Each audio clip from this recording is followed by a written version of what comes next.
Welcome to my channel, All for Health with Jane. On Thursday, the 31st August 2023, around 1:30 a.m., a building in Marshalltown, Johannesburg, caught fire. At least 76 people, including 12 children and 24 women, died in this fire. More than 62 people were injured. This happened after a 5-story building caught fire. Witnesses saw people throwing babies from the burning building in an attempt to save them, and at least one man jumped to his death. This building that is in the central of Johannesburg has been described as an informal settlement where homeless people have moved in looking for accommodation. It is alleged some victims were paying rent to some criminal gangs who pretended to be the owners of this building. It is said the rooms were divided into smaller rooms to accommodate more people, meaning that the shacks were created inside this building. About at least 200 people were living inside this building. Very sad indeed. Johannesburg has a lot of such buildings that are abandoned and said to be hijacked by those looking for accommodation, as well as those making money out of the rent they are charging to the occupants. Family, let's watch and listen to Mpho Dagada, who is a leader of a new South African political party that is called Arise. Mpho explains this hijacking of buildings, what it means in South Africa. This is so sad. Let's watch and listen to Mpho.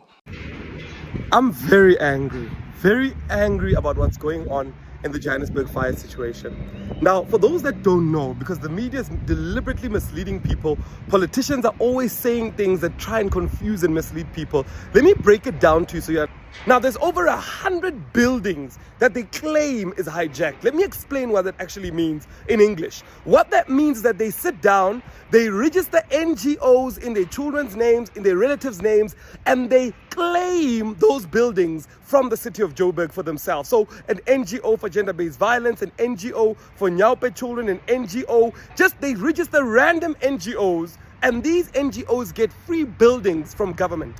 What they then do is that they then hijack the buildings themselves and begin to collect rentals. So from these buildings, the same building we were at yesterday, the building that burned down, there were rentals being collected. People who lived in the area informed us that they were people who came in and collected rentals. Now, this is a building that's been given to NGOs. Why are rentals being collected? This is an actual building that somebody through an NGO owned and then thereafterwards pretended as though it's hijacked, and they were collecting rentals. Now, when we did the calculations ourselves, the rentals were about 300,000 rand being collected every month in cash, because these guys would send in people with guns to collect rent from people that lived in there. And there's over 100 buildings in Johannesburg where this happens. Now, the media is going to act like nothing's wrong. The people are saying, you know what, it's foreigners, etc., etc. We know that there's a syndicate working. We know that political parties in the city of Johannesburg are allocating buildings through themselves, through NGOs, making profit. In one of the buildings, 5 million rand is collected in cash every single month. And the reason they all blame is to say, no, these NGOs take the people to court and they actually force people, the city can't do anything, our hands are tied. Of course they do that. They're collecting funds every single month. I don't understand why the media is not asking the people that are actually involved to find out what's going on. So there's a whole lot of corruption, and we need to open up our minds and actually see it for what it is. What Mpho Dagada is saying is confirmed by the following lady who also survived this fire, who was also a resident in this building. There are many other survivors and witnesses who are saying the same. Let's listen to this clip. And what made you, did you smell something last night? What Yeah, made I you smell. go? I smell smoke. That's when I took only this child and got out. Is this the first time something like this has happened? Yeah, me since I was there, it's the first time. Just tell me, what does the inside of that building look like? Are there shacks inside there? There are shacks, especially where I'm staying, where the smoke, the fire started. There are shacks. And who are you paying rent to? Some other Zulus. Those Zulus, they make sure that when they come, we must pay rent. How much are you paying? Paying 1,200 per shack. 1,200 200 per shack, yeah. Do you have access to water? Yeah, water is free, electricity is free. They come every month and to collect their rent. What do you think happened here? They said someone left a candle on. But if there's electricity, why would they need a candle? Because yesterday there was no electricity. I see. I see. It went 6 o'clock, ne? 6, 7, 8, 9, 10. Until the time that the fire started, there was no electricity.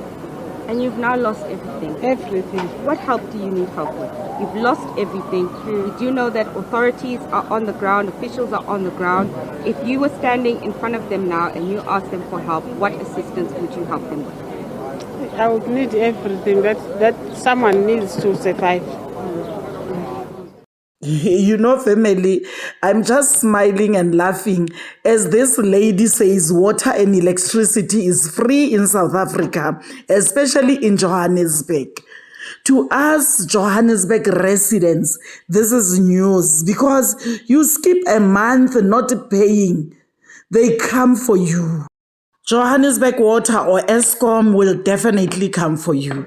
There is nothing for free, especially for us who are the residents of Johannesburg.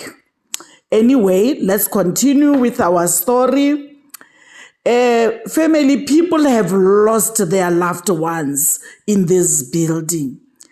They do not know if their loved ones are among these bodies that are unrecognizable, bodies that are bent beyond recognition. One of them is this lady who is being interviewed on this following clip. Let's watch and listen to this mom as she goes through this trying, and stressful time. I'm looking for my daughter. She stays in this building. What have you been told so far?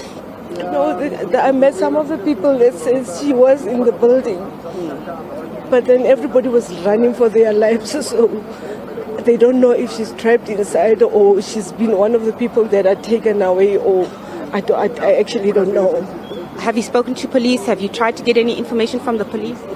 The police are not giving us this. We must wait until they give us a direction as to what is happening, because now that they're saying the death toll is just rising. Tell me about your daughter. What did she look like? What do you remember her wearing, the very last thing that she wore? I haven't seen my daughter in a year, in a whole year, because every time I come here, she runs away. She doesn't want to talk to me. Why? She was on drugs.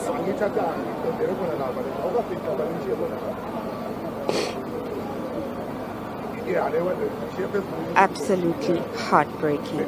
You're desperately trying to find your daughter. If I can just find her alive, that will be the best thing. As a mother, what are your thoughts right now? This is such a heartbreaking story. This is such a heartbreaking situation. I'm sure seeing what you're seeing, that I am seeing as well, is just gut. I'm scared. I'm terrified. I don't know what to expect. Things that parents go through. This is very sad, family. Let's hope this mom finds her daughter. According to Sky News, the cause of this fire is yet to be established, Although there are indications that people lit fire inside this building to keep warm. However, initial evidence suggests this fire was started by a candle.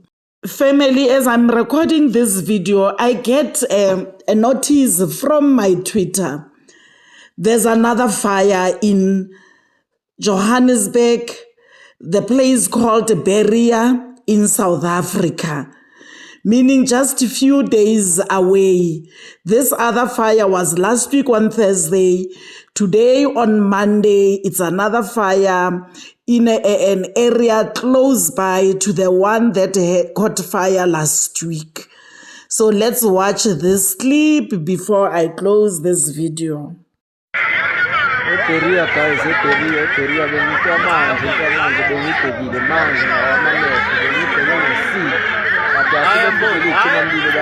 Your family, it's bad, bad, bad. You know, I'm looking at this building. It's about 13 to 15 floors.